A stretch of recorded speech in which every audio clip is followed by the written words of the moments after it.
Arestado ang isang babaeng dumalaw sa Mandawi City Jail sa Cebu. Matapos makuhanan 2 sachet ng umano'y shabu. Patay naman ang isang motorcycle rider matapos bumangga sa poste ng kuryente sa Noveleta, Cavite. Narito na ang Ronda Probinsya. Bumangga ang isang motorsiklo sa poste ng kuryente sa Barangay San Rafael 3 sa Noveleta, Cavite.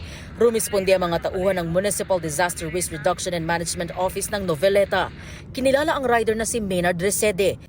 Dinala siya sa ospital pero idiniklarang dead on arrival. Batay sa investigasyon, nakainom ang rider. Nagtamo siya ng matinding pinsala sa ulo at katawan. Inaresto ang isang babaeng dalaw sa Mandawi City Jail Male Dormitory sa Cebu matapos makuhanan ng 2 sachet ng hinihinalang shabu.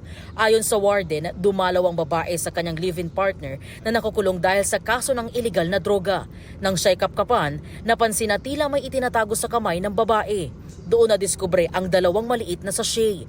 Nasa kustodiya na ng pulisya ang babae na walang pahayag. Natagpo ang patay at palutang-lutang sa ilog sa Santo Niño, Cagayan kahapon ang isang lalaking 14 na taong gulang.